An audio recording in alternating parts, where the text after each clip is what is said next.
Morning. It's April 1st and happy full moon day. So for the notes this morning, I'm going to theme these out because of the stress in my life right now. And we're going to talk about financial abuse, which is one of the worst shades of domestic violence that you can get. Now, I have been in the midst of financial peril since I separated with my ex. And that was because I was left with all the credit card debt with a huge housing project that we had undertaken, which left me approximately in $100,000 worth of credit card debt and no help. He basically was allowed to use every avenue that he could to take me down. And after spending a year with $100,000 in debt, I got a nominal payout from the house, which wasn't even close to fair, right? And I couldn't even fight for it because the amount of money it costs to get fairness wasn't even an option. I got fucked. Now, I don't know if you've been in that shade of debt before, but after spending a year in that position, I have trauma picking up the phone. I just won't. So I'm sorry if you've called me and I haven't picked up the phone. And I also have a really hard time opening my mail. And I don't even know how to tell people that, but that's basically what I left in. And it's a fear that I kind of battle on a daily basis. After my period of basic torture, and that's what it was, I haven't paid my taxes. I haven't paid them in 2 years. So I've actually tagged the CRA. I'm sorry, CRA, but for me to pay my taxes right now, I'm going to have to dig into a whole bunch of files I'm not ready to yet. And my memory is shit. So I'm waiting until I'm in a more emotionally secure location and a bit safer to even start digging into those files. So I'm hoping that you can give me some grace. I also have an MX that's maxed out and defaulting, so I've tagged MX to IMX. I'm sorry to you as well, but that's basically what these kinds of situations result in. And unfortunately, people aren't looking at this, but they should be. Now, if you watch my life, I'm like a level 12 hermit at this point. I barely ever leave the house. I was put into a position where I basically will not survive. They're trying to kill me. And if you look at me in my daily life and you're like, oh, you look so put together, and I'm like, yes, I've had to survive like this for the past 2 years. This is now my new normal. My fight or flight is now my new normal. And I'm still at the point where I can only plan like 3 to 5 days in advance. But it's amazing how many people will put you into this position and then point down there and judge you, right? Toxic habits. They put you into a position and then judge you based on being there. Now, co-parenting with bullies is impossible. It's not co-parenting. It's basically managing malice. And they are more than happy to put your child into a position to put you in harm. They're more than happy to use your kid to get their way. And I'm going to give you a really simple example. So, approximately 2 weeks ago, my daughter lost a set of shoes from one of her extracurricular activities.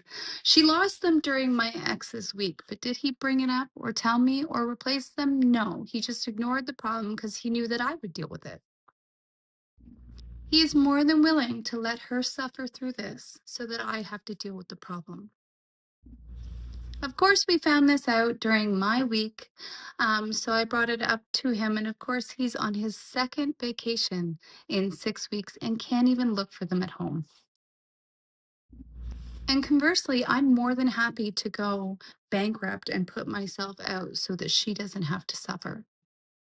So, of course, I went and replaced the shoes, requested back pay for these shoes, and he has now refused. He just won't pay. This is not the first time that this has happened. It happens all the time. Now, what are my options here? go yell at him. Like I've been in conflicts with that person and I'm unwilling to go back there. The court system will not support me. And for me to go and force him to pay, it's going to cost me $100,000 in court fees. So I'm going to go to court and spend $100,000 so that I can make him pay $100? No. And that's why good people get screwed. Now, the only way for me to fight back is to become a bully myself. Like I have to become meaner and nastier to force him to do something, which is basically the court system becoming a little bully machine, like it's making bullies. Good people don't win. The court system is a bully machine. And if you look at society right now, that's not surprising. So another note on my father's will and a reminder that it was this company right here. This company that slid a paper will from 1995 across the table at me a year ago and told me it was current. It was this one. Well, that's a lie. Now, when it comes to my father's will, I would not be surprised if he left me everything. I would not be surprised if he left me everything because he knew that I would be the only person around that table who would ensure that there was any fairness. He knew I would be the only person around the table that would ensure that everything was fairly distributed. That man held many secrets for people that didn't deserve it, including an uncontrollable rage issue, a gift from Mummy. And I'm sure some people around the table who may not have known about this are learning about it now.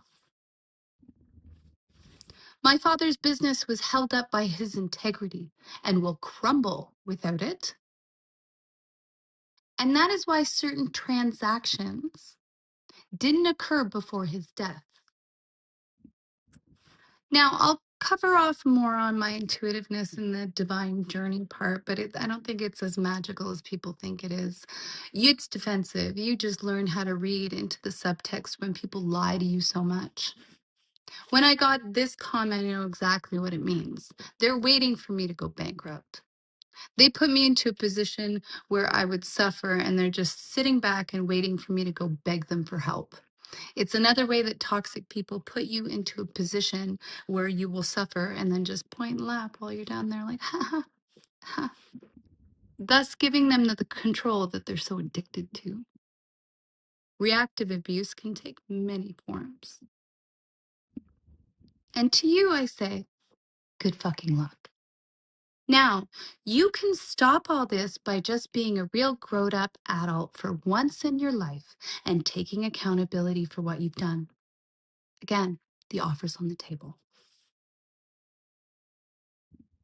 Now, after I got this comment, I got some intuitive tingles that somebody may be around the table trying to push around that I have some sort of a help, like I have a sugar daddy or something, like somebody's trying to financial support me. So let me just dispel this rumor. I have been completely alone and celibate for over a year now. Around a year ago, right around my father's death, I had a weak moment and called an ex. And then prior to that, it was 8 months of completely alone and celibate. So maybe, I don't know, stop lying for once in your life.